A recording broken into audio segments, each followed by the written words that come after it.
Fala moçada, tudo bem com vocês? Tudo tranquilo, tudo em paz? Que coisa boa, que coisa sensacional.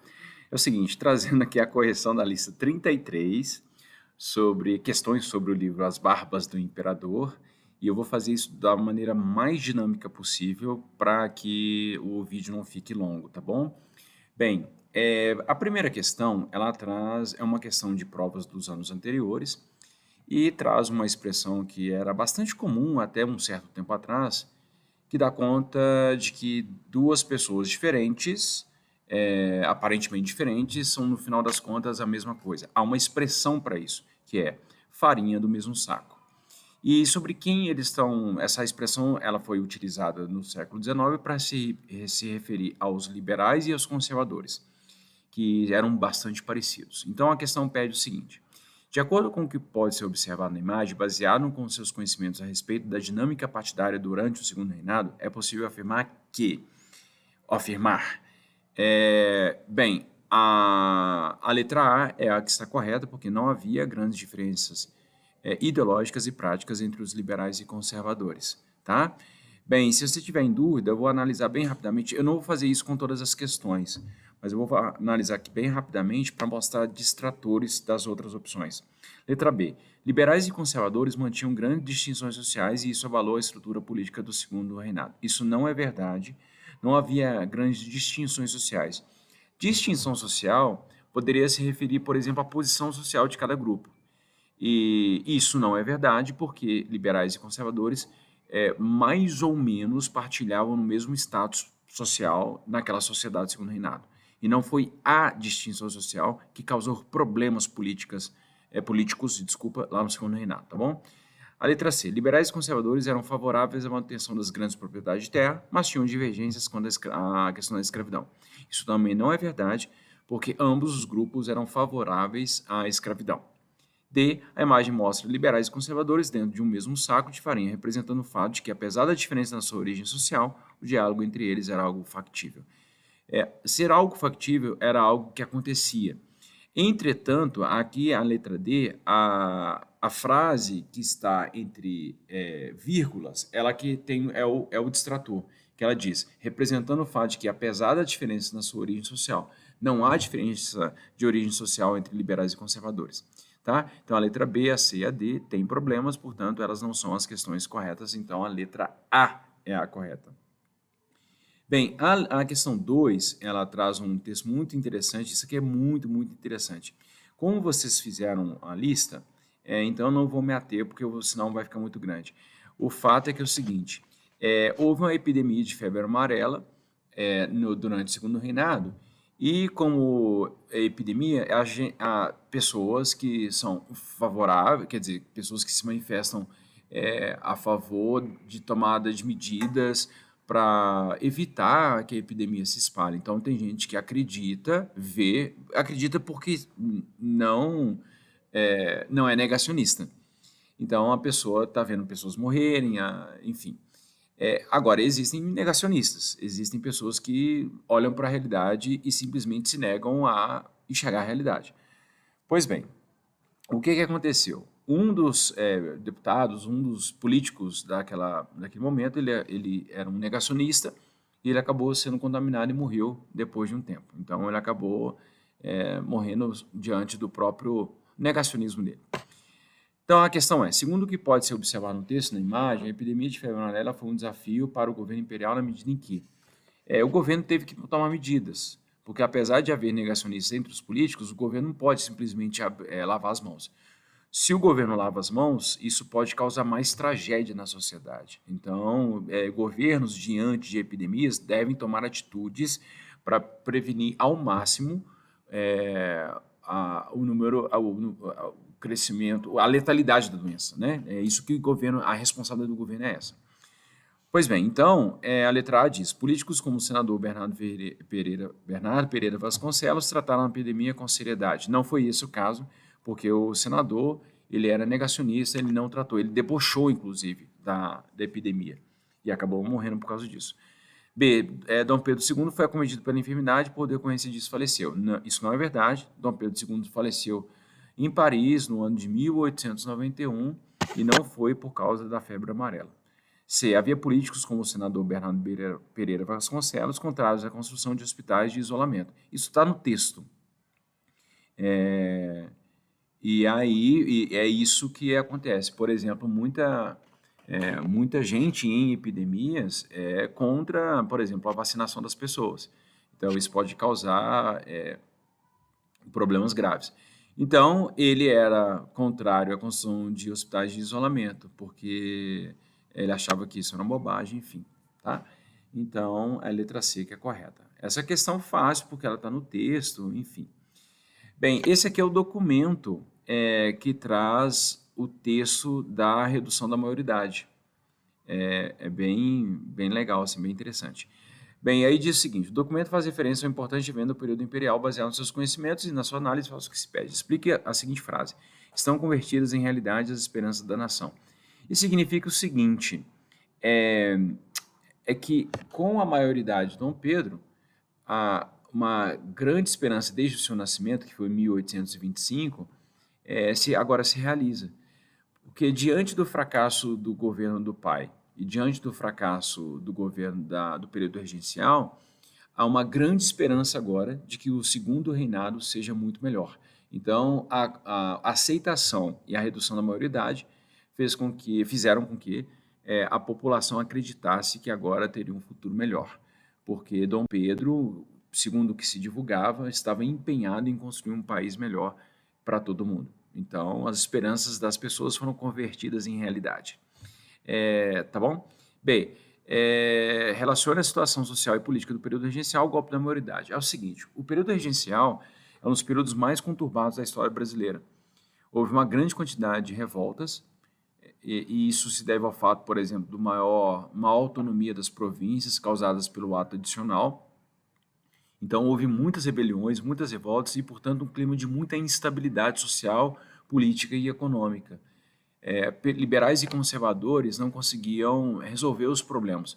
Liberais e conservadores é um nome que nós convencionalmente utilizamos para se referir a diversos grupos. Existiam, na verdade, 3 grupos principais nesse momento. Existiam os liberais moderados, os liberais exaltados ou radicais, e os regressistas. Os liberais moderados eram favoráveis à manutenção da monarquia parlamentar, monarquia constitucional, portanto, quando Dom Pedro II tivesse condição, ele seria colocado no poder. Os liberais exaltados, eles defendiam a proclamação da república no país, fazer um sistema federalista. Já os regressistas queriam o retorno de Dom Pedro II, Dom Pedro I ao Brasil para continuar o seu governo até a sua morte. Entretanto, essas divisões ou essas diferenças ideológicas, elas acabaram se fundindo, porque em 1834 Dom Pedro I morre, e aí a campanha regressista ela perde fundamento, e aí acaba que os liberais ficam mais fortalecidos. Não necessariamente por causa da morte de Dom Pedro I, mas pela pauta que eles colocaram. E eles acabaram, inclusive, conseguindo aprovar o ato adicional.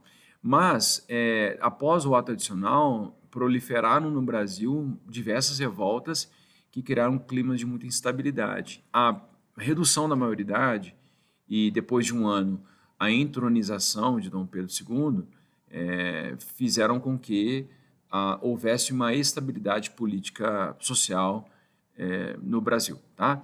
E na década de 30 já começa o plantio de café, então o clima econômico de 1840 para frente já é muito melhor do que os períodos anteriores. Tá? Então o entronamento, a coroação de Dom Pedro em 1841, ou a aceitação dele em governar já a partir de 1840, isso faz com que o Brasil já entre numa outra dimensão de estabilidade. Tá bom? Questão 4. Eu disse que o vídeo ia ficar curto, mas ele já está ficando enorme. Mas eu vou continuar até terminar essa lista aqui.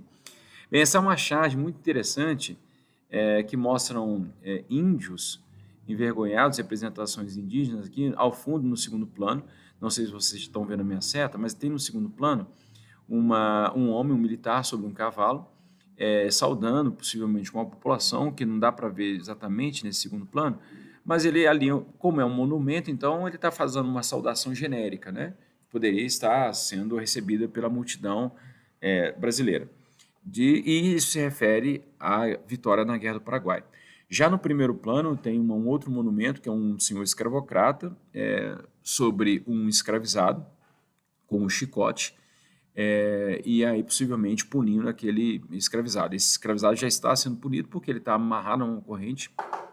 Amarrado a uma corrente foi ótimo. Ele está acorrentado e ele está numa posição bastante desconfortável, sendo montado por um senhor escravizado. E embaixo desse monumento tem indígenas, ou pelo menos representações europeias dos indígenas, né?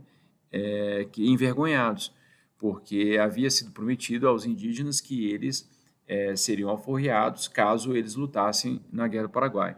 Muitos desses negros, eu falei indígena, né? Então vocês me desculpem, não é indígena, é negros. Os negros, quando voltaram da Guerra do Paraguai, acabaram continuando sendo escravizados. Isso foi uma grande vergonha para as pessoas que testemunharam aquele período. Bem, então a pergunta é, a charge de Angelo D'Agostini, que é um ítalo brasileiro, que fez muitas caricaturas e charges sobre esse declínio do Império Brasileiro. Então, se eu fosse vocês, eu pesquisaria um pouquinho sobre ele. O livro As Barbas do Imperador fala sobre o Angelo D'Agostini, um pouquinho só, mas vocês podem pesquisar e podem dar uma olhada nas charges que ele fez. Quem sabe, de repente, aparece uma charge dessa na prova, hein? Vamos lá. Bem, a charge de Angelo D'Agostini, de 1880, mostra uma questão muito importante do segundo reinado a saber. A abolição da escravidão nesse período estava fora de cogitação, pois o trabalho de escravizados era algo socialmente aceito. Bem, será? 1880, a abolição da escravidão estava fora de cogitação? Vamos ver. B. A escravidão era a grande responsável pela produção de riqueza no país. Por isso, depois da sua abolição, os ex-escravizados foram incluídos imediatamente no mercado de trabalho. Vocês sabem que isso não é verdade, né? Que um dos problemas mais graves do Brasil após a abolição da escravidão é justamente a falta de política pública para a inclusão desse ex-escravizado na sociedade. Muito antes, pelo contrário, o Estado brasileiro e os estados brasileiros atuaram de maneira deliberada para criminalizar e dificultar a inserção desse negro na sociedade.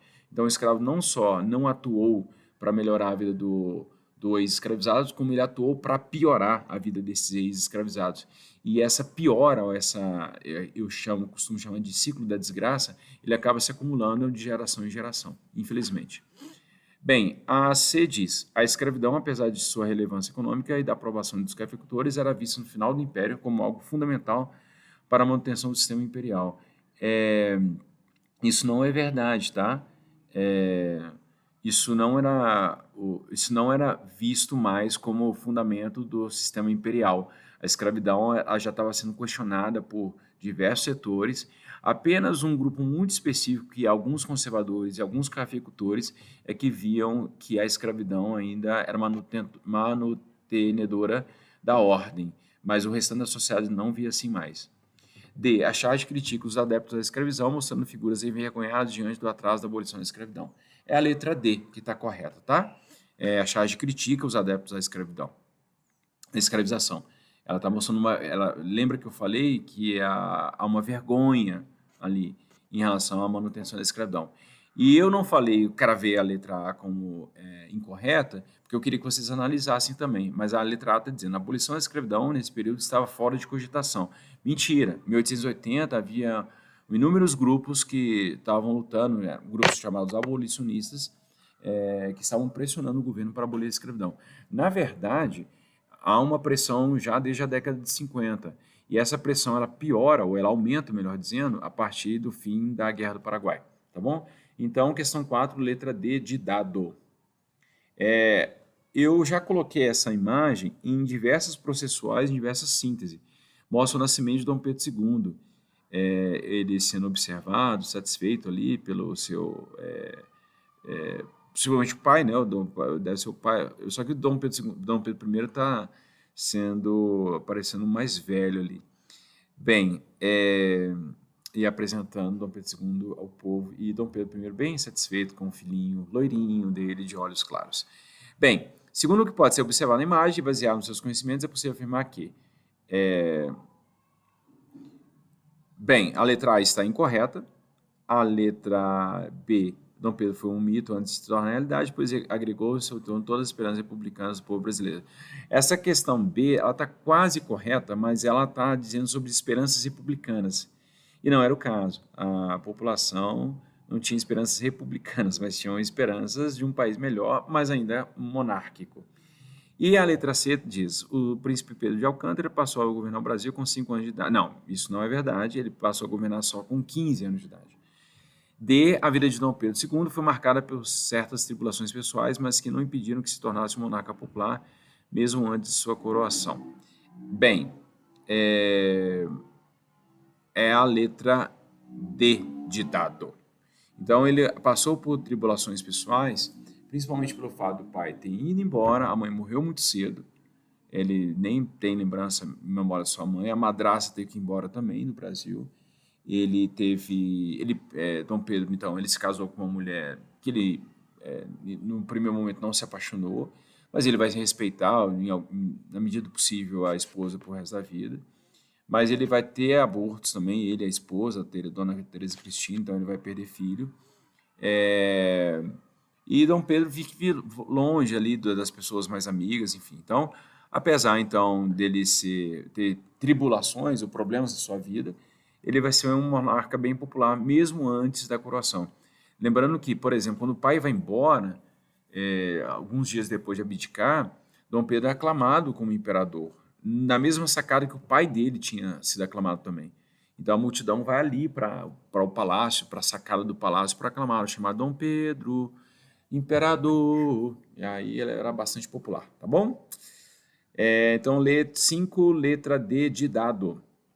Questão 6. Eu adoro essa imagem. Adoro essa imagem. Essa imagem aqui traz todos os ornamentos da coroação de Dom Pedro II. É um manto caríssimo, um manto, mas deve ser lindíssimo, né? Eu vi esse manto. Eu quase me esqueci, eu vi em Petrópolis. É uma coisa absurda de linda. É muito bonita, é uma coisa hipnotizadora.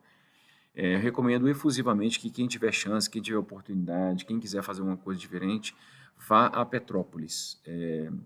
Tem, inclusive, uma amiga, uma aluna, que tem casa em Petrópolis e que ela nunca me convidou. Estou chateado por causa disso. Muito bem. A questão diz, o segundo reinado deveria ser novo inaugural, ou seja, uma coisa inédita, e inaugurar o país. Tá? Isso que significa uma coisa inédita e que, teoricamente, inauguraria o Brasil. Inauguraria no sentido de que agora sim o Brasil vai começar, porque nem no período regencial, nem no primeiro reinado, diante da conturbação que foram aqueles períodos, então ainda ali não tinha um Brasil. Bem, então a questão a coroação de Dom Pedro II foi um evento bastante esperado pelo povo e celebrado pela corte. A cerimônia foi pensada nos seus mínimos detalhes para ser imortalizada. Um dos motivos para que isso acontecesse foi: o governo de Dom Pedro I foi particularmente turbulento. Não, eu me confundi aqui. O governo de Dom Pedro I foi particularmente turbulento, certo, está certo, devido aos conflitos enfrentados à época, como, por exemplo, a Guerra do Paraguai. Mentira, a Guerra do Paraguai aconteceu no segundo reinado.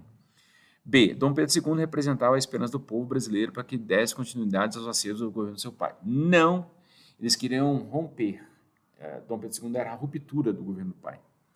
C. Desde a sua concepção, o governo de Dom Pedro II representava uma ruptura com o primeiro reinado, na forma e na prática. Será? Vamos deixar o C de molho aqui. Letra D. O início do segundo reinado foi antecipado pelo golpe da maioridade, pois havia uma necessidade urgente de substituir Dom Pedro I, que se encontrava em Portugal. Letra D está incorreta. Então, voltando a C. A C está dizendo, desde sua concepção, ou seja, desde que a sociedade, os políticos começaram a imaginar, desde o início, o governo de Dom Pedro II representava uma ruptura com o primeiro reinado, na forma e na prática. Então, representaria uma ruptura. Então, Dom Pedro queria romper, tá? Tanto na imagem que ele queria passar. Tanto é que, por exemplo, é interessante que Dom Pedro sempre aparece com uma figura muito mais madura do que ele era, Dom Pedro II. E Dom Pedro I sempre é representado como jovem. Então, isso, já na iconografia já tem uma diferença. Dom Pedro I se parece muito mais com os monarcas europeus. Dom Pedro II já faz questão de ser apresentado como monarca tropical, monarca que carrega ali nos seus símbolos e ornamentos características do mundo em que ela habita. Gente, estou adorando corrigir essa lista. Adorando. Esse aqui é um episódio muito interessante. que marca o fim do tráfico negreiro, a Lei Eusébio de Queiroz, né? Enfim, quais foram as consequências, né? Devo seguir qual o efeito, né, que trouxe. Deixa eu ver. Tá. É a letra B de bola, tá? Os recursos provenientes do fim dessa atividade de comércio de escravizados foram destinados para outros setores de serviço, inaugurando aquilo que a gente chama de Era Mauá. A letra C não está certa, porque a Era Mauá foi consequência imediata do fim do tráfico negreiro, pois o capital daí derivado foi aplicado na atividade industrial e o Brasil se recuperou da crise do café. Isso não é verdade, tá? Então, a letra B de bola. Tá bom, moçada? É isso aí, moçada. Então, lista tranquila, lista bem fácil. Com essa correção ainda vai ficar mais linda. Moçada, um grande beijo para vocês. E até daqui a pouco com a correção da lista 34. Até mais.